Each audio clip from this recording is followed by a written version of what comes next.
Hello, everybody. Right now we have with us State Representative Buddy Wheatley, who represents District 65. And so, Representative, thanks so much for taking a few minutes of your time and talking with us.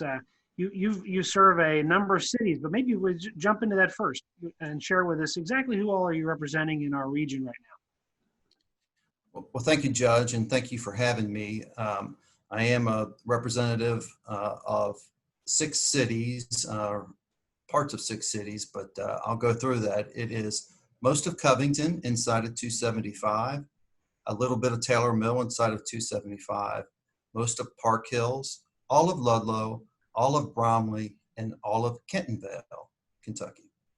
So you get to see and represent a great different group of individuals in this community. And you've, before as a representative, you have been a long-term firefighter and decades of public service, which, by the way, thank you for you and your family's long-term service to our community in that area as well. But the fire department runs most of the ambulance services in our community. And they've been such a key piece of what's gone on in COVID. So in terms of you and your friends and those you've known for so long, what does it look like in terms of the service being provided that is so needed, but now in dealing with COVID that you're aware of? Well, it is a challenge, and it has been something that the firefighters have had to be able to change their game, I guess, on the fly. As you know, within Covington, there's a special responding unit for COVID suspicious, or there's a thought that this is going to be a COVID patient. So they have that unit respond specifically. This is a unique time, and we as firefighters, and I as a firefighter, we had to be literally prepared for anything. And a pandemic or an epidemic of any kind were part of something we called universal precautions that we were able to take when we had some knowledge that there might be that type of response. Well, as you can imagine now, almost every response in my district and throughout the state and the nation can be required or can be categorized as that. But there is a specific heightened awareness that these ambulances are put upon to know that they could be using universal precautions, even if they're not aware from dispatch that this might be a COVID patient, which gets into an interesting question related to, do the firefighters, do the first responders know that they're going to be responding to a potential COVID patient? That is something that we have worked well with here in Kenton County with dispatch to have that information. And it's been a challenge around the state. Not all places will provide that information. It's important to our first responders to know that way they have some recognition of the universal precautions they need to take. And your perspective is so valuable because of the long-term history there, which I guess as someone in the public, we call 911 and an ambulance shows up. We just assume that happens and that qualified people are there and they deal with all the best of cases to the worst of cases. And then you add this issue of an unknown potential patient who's COVID positive potential, and you may not know that.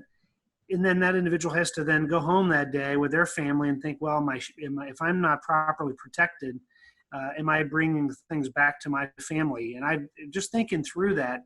What does that, I mean, that's got to be an unbelievable amount of stress that's on that first responder that it's hard to really comprehend. It really is. It does add additional stress. That the life-threatening first responder type work already is stressful. We even see, and we're seeing a great recognition of PTSD issues with firefighters. And we've heard this term PTSD also mentioned with some of our other essential workers now, and it's certainly been talked about with nurses and our healthcare workers. It is a stressor. It's something that in some cities and some municipalities, firefighters are literally staying at the firehouse in quarantine once they find out that they've been exposed that they weren't able to have the universal precautions that they originally could have taken. It adds that extra layer of, just like you said, stress to their families, to even go to work, the type of work they do, ambulance runs, ambulance reports, and they'll be exposed more often. But it's just one of the things that we say in the service, and as you hear some healthcare providers say, it's part of our job. We knew this when we took this job. Sure. It is hazardous. That's why they call it hazardous duty. But you're right. It's an added stressor. There's really no way except through mutual support, and they're good about supporting each other. As I know the healthcare workers are recognizing, hey, we're in this together. We're all in this together, and we've got to deal with it. We'll face it now, and if there are issues later, we'll deal with that. We'll deal with them also. Well, my appreciation for first responders has continued to improve day by day, especially in these times. And then you also made another step. You decided to get out of that world of stress, and then you've gone into the public service side of being an elected official now, representing the District 65. So you've gone to Frankfurt. You just dealt with in one of the most unprecedented sessions in our Commonwealth's history. What was that like? And for those who haven't been in Frankfurt and dealt with that, what was that like serving in that role this year?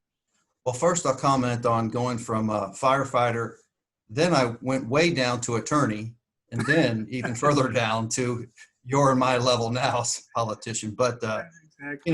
it is public service, and I know we see it that way. Going to be a state representative is a great honor. You do represent about 43,000 people in your district, and you do it on the state level.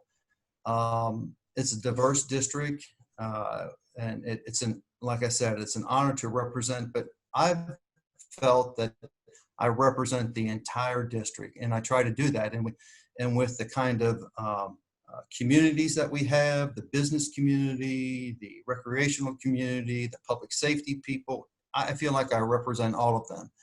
Going into this was my second session. The session was the budget session. It was something I looked forward to. I had done a lot of homework, I guess you could say, is to prepare for a budget session. The amount of work, I guess, you have to do to learn about all aspects of Kentucky's budget.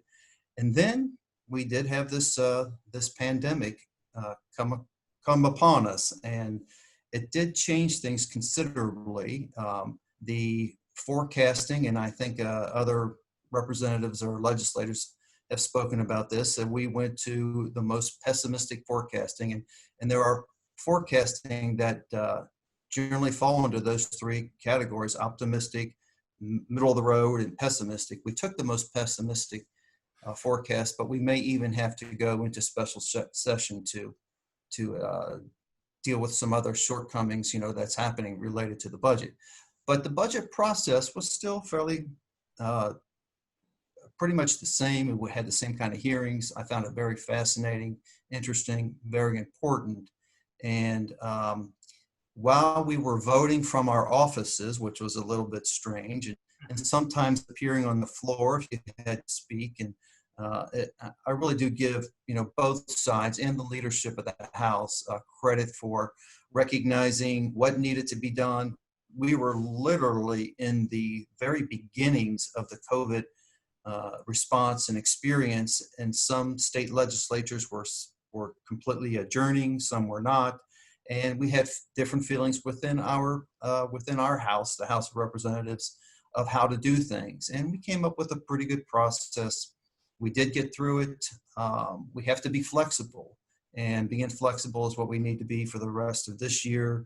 And as with us passing a one-year budget, obviously we're going to go into another session to pass a budget reflecting what has happened since the COVID experience here in about mid-March, and how it's affected our numbers as we go through the rest of this year. And you've just the first session you've gone through, now the second one, unprecedented one-year budget, and then you likely, I guess, sounds like you will have to go back and make some tough calls. And I think you used the term, this unprecedented time just is crazy for us all. But I really want to just say thank you for both your service in your other life, and then I know you care deeply about this district and about the county, and are very passionate about trying to do the right thing. So we appreciate all your service. Well, I really appreciate that. I think I see the same a lot in our elected officials. It's an honor to work with the elected officials. We're not, within what you do and what I do, we're not in the same party, but we recognize how important it is to work together. That was something that was important to me going to Frankfurt, and I will continue to do that. And like you, work on behalf of all of the constituents. And it's an honor to do so. Thank you, sir. Have a good day. You too. Thanks, Judge.